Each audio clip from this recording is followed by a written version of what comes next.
Ya itu Gunung Merapinya sana itu ya. Tapi atasnya nggak nampak. Tuh. Gunung Merapi ada di sana. Gunung Merapi sama Merbabu. Atasnya tidak nampak. Jadi candi ini tidak ada ruangannya di dalam nih ya. Karena intinya dalam itu tanah atau berupa bukit ya. Jadi yang luar-luarnya ini yang batunya ini. Jadi ini jenis batunya adalah batu andesit. Batu dari gunung berapi yang jumlahnya mencapai sekitar 2 juta blok batu. Ini disusun tidak memakai semen, tapi interlocking ya, saling kunci mengunci seperti puzzle.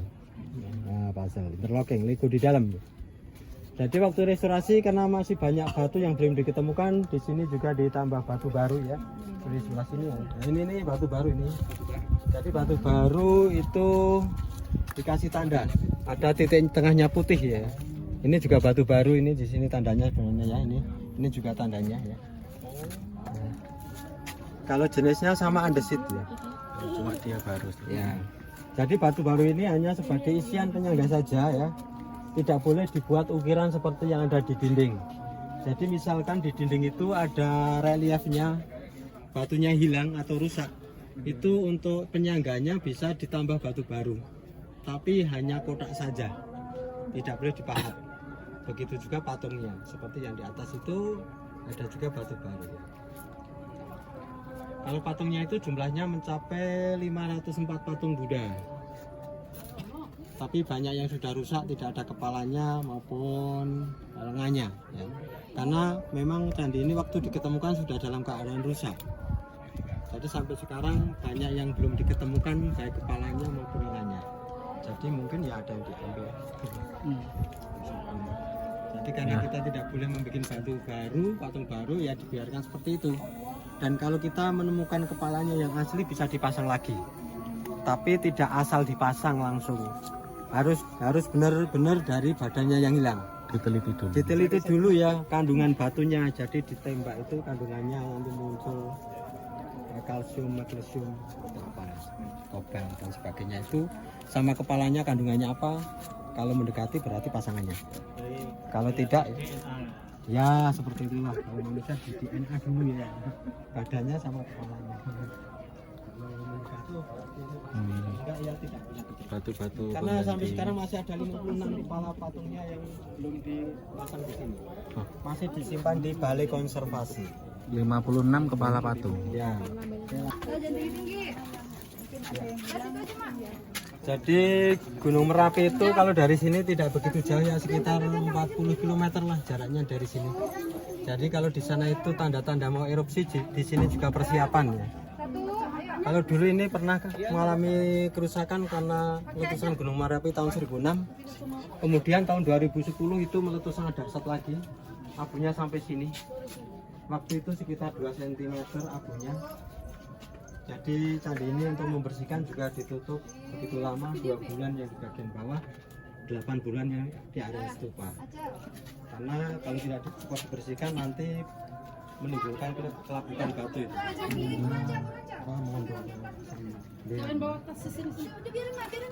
Jadi candi ini ada tingkatannya, tidak ada ruangannya tapi bentuknya bertingkat-tingkat ya, ini berundak. Kalau dari bawah sampai atas itu ada 10 tingkat. 10 tingkat, filosofinya itu adalah 10 tingkat untuk bisa mencapai kesempurnaan atau istilahnya nirwana ya. 10 tingkat ini dibagi menjadi 3. Tingkatan yang paling bawah itu disebut kamadhatu, dunia nafsu manusia yang belum bisa mengontrol terhadap keinginan-keinginan duniawinya. Kemudian tingkatan yang tengah ini dari lantai ini, lantai 3 sampai 7 adalah rupa dhatu, dunia rupa ataupun dunia wujud. Artinya manusia berusaha meninggalkan keinginan-keinginan duniawinya tapi dalam proses transisi. Tingkatan yang atas adalah arupa dhatu, dunia tanpa rupa ataupun dunia kesempurnaan, artinya manusia yang sudah tidak lagi memikirkan hal-hal yang bersifat duniawi. Dan di candi ini banyak sekali cerita ataupun reliefnya seperti ini. Totalnya ada 2672 panel relief. Jadi relief itu ada yang besar segini, satu panel, ada yang kecil seperti yang ada di pagar langkan belakang itu. Jadi satu panel bisa besar bisa kecil. Kalau jumlah totalnya ada 2672 panel relief. Ada yang bercerita, ada hiasan saja, ornamen juga ada. Termasuk ini yang ada ceritanya ini ya. Jadi ini adalah karena merupakan candi Buddha, ini ceritanya kehidupan sang Buddha dari sebelum lahir masih di surga Tusita berupa bodhisatwa, nanti lahir di Taman Lumbini mengembara, meditasi di bawah pohon bodhi sampai mendapat pencerahan, kemudian mengajarkan agamanya Buddha, selesai di situ ya. Jadi jumlah panelnya sampai 120 panel untuk yang cerita sang Buddha. Kemudian yang di bagian bawah ini ceritanya tentang Jataka Apadana, itu ada juga ceritanya tentang Manuhara ya. Seperti nama restoran juga penginapan yang ada di dalam sini. Ada penginapan restoran Manuhara. Ceritanya diambil dari sini. Karena di sini ada ceritanya tentang sosok Manuhara. Manuhara itu adalah bidadari. Tapi kalau di sini belum muncul ya. Oh, belum muncul, nanti belum di sana. ada. Jadi Manuhara itu seorang bidadari yang turun dari kayangan. Ada beberapa bidadari turun ke bumi, mandi di danau. Salah satu bidadari itu ditangkap oleh seorang pemburu namanya Halaka. Kemudian setelah ditangkap oleh Halaka, dia diserahkan ke istana. Di istana dia bertemu Pangeran Sudana. Akhirnya Pangeran Sudana itu suka dengan Manuhara. Kemudian singkat cerita, Manuhara itu dijadikan istrinya oleh Pangeran Sudana. Kemudian cerita yang di bagian belakang ini ceritanya beda lagi. Jadi bodhisatwa atau kehidupan sang Buddha di masa lampaunya. Ya, kalau orang Buddha itu lebih mengenalnya cerita reinkarnasi. Jadi contohnya ini ada cerita ini ya. Saya ceritakan yang sebagian saja ya, karena banyak. Ini adalah cerita raja yang sangat bijaksana. Jadi bodhisatwa itu ketika turun ke bumi, dia menjelma menjadi raja yang sangat bijaksana. Namanya Raja Sibi. Sangat dermawan. Kedermawannya itu digambarkan di sini. Raja ini mempunyai banyak harta, tapi setiap ada orang yang kesusahan dibantu. Karena kebaikan sang raja ini itu diketahui oleh dewa, didengar dewa. Kemudian dewa turun ke bumi untuk mengetes raja ini dia berbuat kebaikan itu dengan tulus atau tidak. Kemudian ketika turun ke bumi dia menyamar, merubah wujudnya menjadi orang tua dan buta. Dia datang ke istana menghadap sang raja. Dia bilang, sang raja, Anda adalah orang yang sangat dermawan, ya, suka membantu orang yang susah. Saya ini adalah orang yang sangat susah karena saya tidak bisa melihat buta. Saya ingin belas kasihan sang raja untuk mendermakan matanya kepada saya. Kemudian sang raja itu diminta matanya, dia tetap dikasih.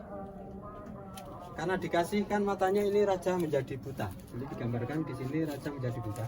Tapi apa yang sudah diberikan, dia berkeyakinan dia akan mendapatkan balasannya yang baik. Ya. Kemudian di suatu hari ketika sang raja ini sudah dalam keadaan buta, dia tetap ikhlas. Dia berdoa, dia dihampiri dewa. Karena melihat keikhlasannya, sang dewa tadi itu memulihkan penglihatannya lagi. Bahkan lebih baik dari sebelumnya. Ya, jadi digambarkan di sini ketika sang raja ini yang sudah pulih dari penglihatannya itu mengajarkan kepada masyarakatnya untuk berbuat kebaikan. Ya, menolong orang lain terutama dalam hal berderma ataupun bersedekah. Di ajaran yang di sini filosofinya itu kita untuk bersedekah ya, ajaran bersedekah. Kemudian di sini juga ada juga ya. Jadi ini sang raja bercerita. Ini cerita yang lain ya. Jadi cerita sang raja bernostalgia, cerita nostalgia kepada istrinya, kepada dayang-dayang. Dia bercerita pada kehidupan yang lampaunya. Raja ini menjadi orang tua, orang yang miskin. Dia ketika menjadi orang yang miskin, dia mengundang para brahmana untuk datang ke rumahnya untuk dijamu. Ya, meskipun dengan apa makanan yang sedikit saja. Brahmana itu orang suci ya. Ya ini Raja. dia datang, dia dijamu. Ya. Nah, dan ternyata di kehidupan berikutnya dia menjadi raja. Ya, seperti itu ya, dikit. Ya, lanjut lagi. Jadi ini yang Manuhara bidadari itu turun ke bumi ini ya. mandi di dalam sini. Salah satu bidadari ini yang ketangkap adalah ini Manuhara, ditangkap oleh seorang pemburu namanya Alaga. Kemudian dia diserahkan ke istana, dia bertemu dengan Pangeran Sudana. Artinya singkat cerita ini Manuhara itu kejadian itu ini Pangeran Sudana.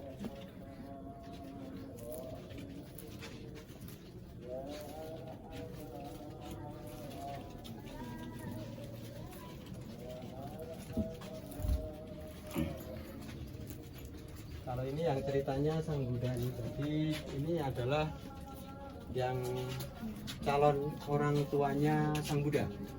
Itu ayahnya itu anak Raja Sudodana dengan istrinya Dewi Maya yang hidup di negeri Kapilawastu. Jadi Sang Raja Sudodana dengan Dewi Maya itu sudah menikah begitu lama tapi belum mempunyai anak. Tapi dia tetap berdoa terus. Akhirnya nanti doanya dikabulkan di sebelah sana. Agak besar di sini juga waktunya dibatasi.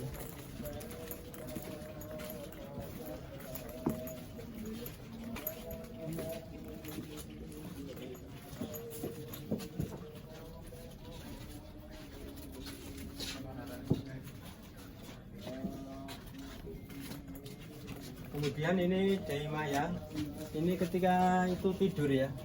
Jadi Dewi Maya itu istri raja. Ketika dia tidur dia mimpi. Di dalam mimpinya Dewi Maya itu dia melihat seekor gajah putih yang duduk di atas bunga lotus, bunga teratai. Kemudian gajah putih itu tiba-tiba berubah jadi sinar masuk ke dalam rahimnya Dewi Maya. Itu di dalam mimpinya. Dalam mimpinya. Sebenarnya seekor gajah putih itu calon dari Bodhisattva atau Sang Buddha.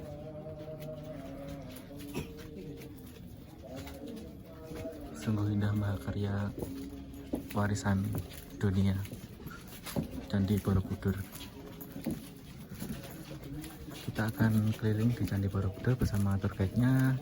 Saya tidak banyak bicara di sini karena beliau yang lebih paham tentang alur cerita di Candi Borobudur ini ya teman-teman. Jadi ini ketika di pagi hari ini, ketika Dewi Maya itu sudah terbangun ya, dia curhat menceritakan tentang mimpinya tadi kepada suaminya atau sang raja. Tapi sang raja itu juga tidak tahu arti mimpi tersebut. Kemudian sang raja memanggil peramal mimpi. Nah, di sini diambil peramal mimpi di sini. Diramalkan bahwa Reliefnya sangat itu bagus sekali. bukan mimpi yang buruk, Detailnya tapi dari justru zaman mimpi yang dahulu baik. sampai sekarang masih Diramalkan juga nanti bagus. tidak lama lagi Dewi Maya itu akan mengandung dan mempunyai anak. Kemudian diramalkan juga nanti anaknya setelah lahir menjadi orang yang baik, sangat berguna. Nah ini, dan ternyata setelah beberapa bulan kemudian ramalan itu benar, Dewi Maya mulai hamil di situ. Itu perutnya agak besar.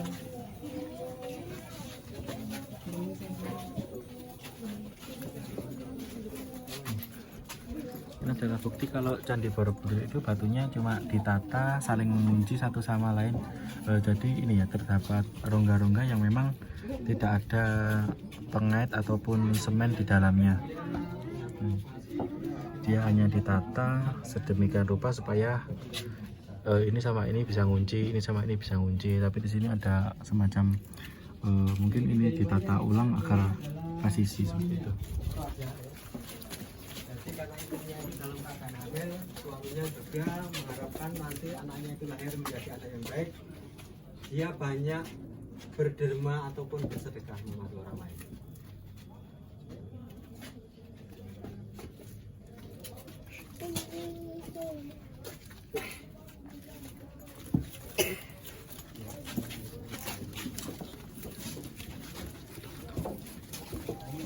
Kemudian ini setelah hamilnya sudah mendekati 9 bulan.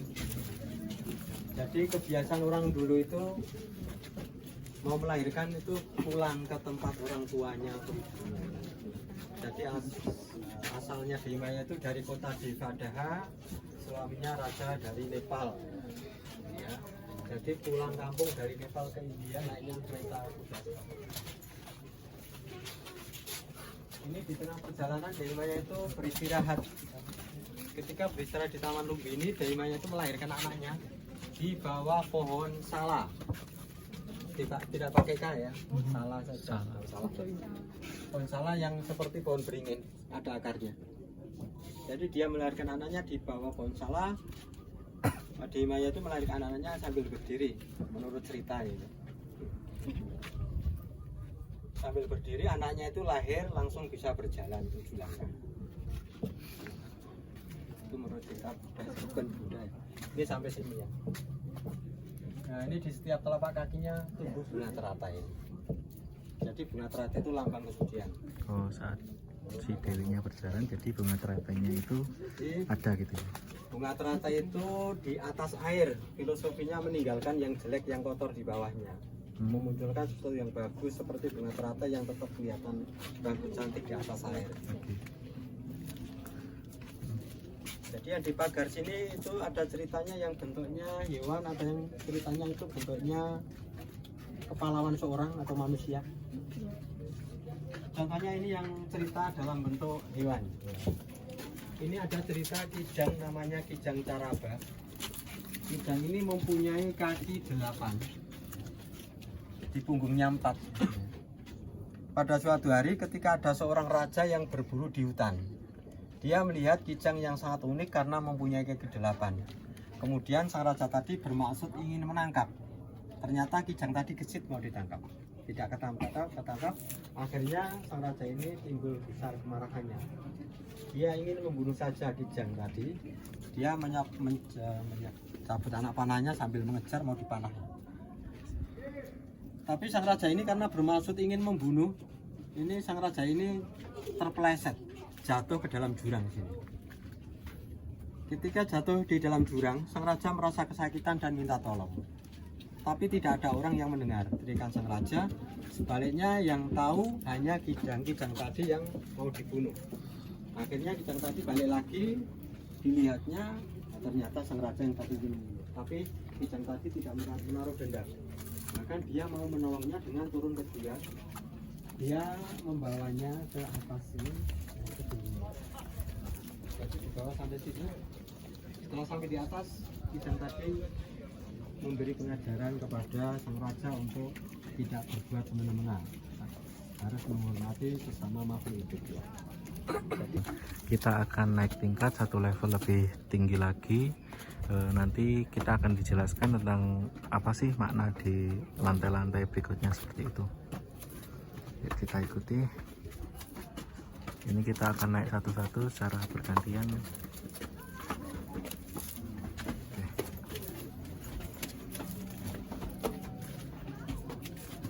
Setiap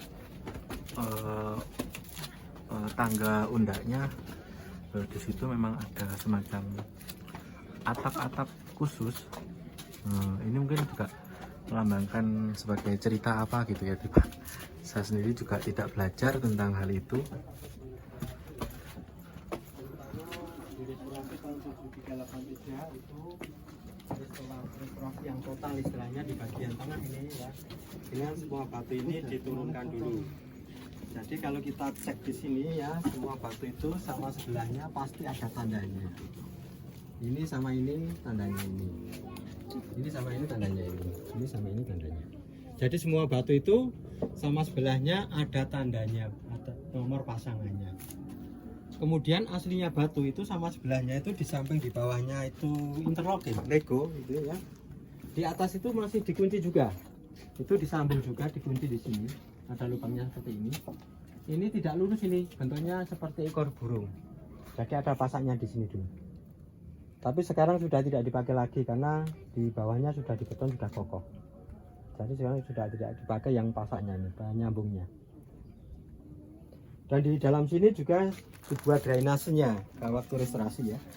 Jadi di bawah lantai ini, di bawah batu itu ada selokan-selokan kecil. Nah, kemudian nanti di ujung sana dialirkan pipa satu ke bawah sampai ke bawah bukit. Kemudian ada ini yang batu yang ada besinya seperti ini. Jadi ini sebagai pengontrolnya. Jadi kalau selokan-selokan itu banyak sampah atau mampet seperti kalau pas gunung Merapi meletus itu ya, abunya kan masuk sini. Jadi selokan ataupun drainasenya itu mampet. Jadi harus dibersihkan. Untuk membersihkan ya batunya itu dibuka ini semua. Jadi untuk membuka yang pertama itu kalau tidak dikasih itu sulit. Jadi ini yang dimasukin tali atau pohon kawat ini ya untuk mengangkat. Kalau sudah ada space lubangnya bisa digeser untuk mengangkat. Jadi sebagai pengontrolnya. Berarti kayak patokan utama untuk mengangkat awal itu adalah Ya. yang di Ya, jadi nanti dalam jarak berapa itu meter juga nanti di sana ada lagi. Oh. Ada lagi ya. Jadi candi ini kalau di bagian ini bawah sampai lantai 6 itu bentuknya kotak. Tapi lantai 8, 9, 10 itu bulat. Jadi juga banyak juga patungnya ya. Di sebelah timur itu jumlah patungnya ada 108, di sisi selatan sini 108, barat utara juga 108. Nanti di atas itu ada stupanya jumlahnya 72, dalamnya juga ada patungnya 72, jadi totalnya 504. Yang membedakan patungnya di sini adalah posisi tangan. Kalau bersilanya sama, yang beda adalah posisi tangannya. Sebenarnya kita datang dari timur tadi, posisi tangan Buddha itu tangannya tertutup gini. Ya, kalau ini kan yang gini. Jadi sikap tangannya namanya mudra. Di sebelah timur namanya bumi separsa mudra. Artinya melambangkan kekuatan iman, memanggil dewa bumi sebagai saksi ketika Siddhartha meditasi diganggu oleh Mara yang jahat. Mara itu semangat iblis kalau. Kalau yang di selatan adalah ini seperti ini waramudra. Waramudra itu membuka hati, membuka pikiran untuk saling sharing dharma, saling berderma. Di sebelah barat adalah Dhyana mudra, konsentrasi berdoa, jadi sikap tangannya dengan lotus seperti lotus. Di sebelah utara adalah Abhaya mudra, tidak takut bahaya. Jadi dari timur gini, selatan gini, barat gini, utara gini. Kalau yang kiri tetap sama. Kemudian di lantai 6 itu beda sedikit, hanya gini aja, seperti oke. Ya, gini. Utara kan gini, yang di lantai 6 semuanya sama. Vitarka itu pemikiran. Nanti yang di dalam stupa adalah sikap tangannya Dharma Cakra Mudra, memutar roda Dharma, mengajarkan 8 jalan kebenaran atau Hasta Arya Marga. Dan sikap tangan seperti ini ya, seperti angka 8 juga ini kalau digabung. Niat benar, tindakan benar, berpikir benar, berkehendak benar, hidup secara benar, meditasi benar, 8 jalan kebenaran. Jadi nanti di atas itu ada stupa-stupa ya. Jadi nanti stupanya ada 72 stupa. Ya, kita naiknya dari sini ya. Dari sisi selatan. Di sana ada gunung merah.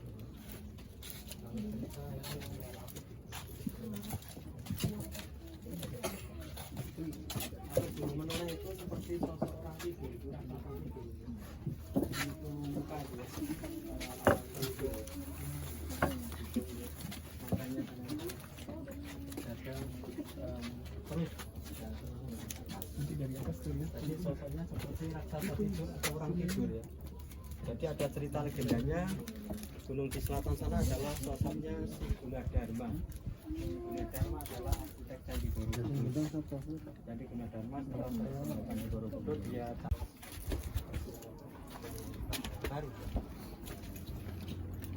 Tapi sekarang itu kalau ke atas itu yang tidak boleh mandat stupa, di stupa mau ke atas. Jadi di sini ada 72 stupa. Dari lantai 8 sampai lantai 10. Lantai 8 ini jumlah stupanya ada 32. Yang di bagian tengah 24. Yang atas adalah 16. Oh, naik ke atas. 32, 24, 16. Jadi selalu kelipatan 8 ya. Berarti di dalam yang gede itu ada isinya, Pak? Di dalam yang gede tidak ada isinya. Di stupa yang kecil itu ada isinya patungnya. Yang gede itu ruangan saja tapi kosong ya. Oh, malah kosong itu? Kosong, karena filosofinya orang yang sudah sempurna mengosongkan terhadap keinginan-keinginan duniawinya. Itu yang sudah mencapai tingkatan yang tertinggi. Jadi kalau mereka itu beribadah ya dari lantai bawah dengan berkeliling searah jarum jam. Naiknya dari timur lagi muter, semakin ke atas itu semacam kayak membentuk spiral ya, semakin ke atas semakin kecil, semakin meninggalkan dunia. Jadi stupa ini bentuknya ini di bagian bawah bunga lotus ya. Jadi selalu patungnya itu berada di atasnya bunga lotus. Jadi di sini juga tidak boleh membawa makanan. Oh iya. Kalau juga ada peraturan nggak boleh bawa minum, tapi banyak yang apa ya? Buang sampahnya. Pertama karena sampahnya. Ya. Jadi peraturan terbaru di sini ini. Dilarang sore, dilarang memanjat, dilarang merokok, dilarang duduk di struktur candi. Nah, duduk pun nggak boleh ya.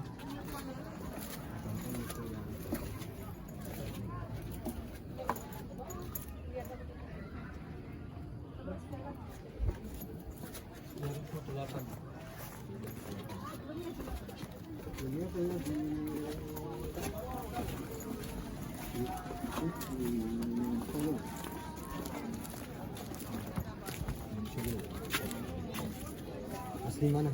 Saya Kediri, Pak. Iya.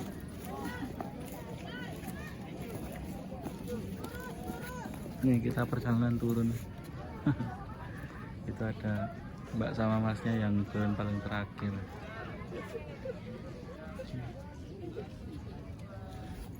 Kita turun. Kenapa di atas itu apa ya pengunjung itu waktunya dibatasi karena untuk gantian ya kan? Iya, betul. Karena per sesi itu apa ya 150 yang bisa naik di atas satu jam. Satu hari itu 1.200. Iya. Kita sudah selesai berkeliling candi mulai dari timur menuju ke arah mana ini? Barat. Jadi kita sudah keliling mulai dari bawah sampai ke atas, lalu kita akan keluar dari candi ini. Di sini ada petugas untuk scan barcode-nya. Kita tahu dulu.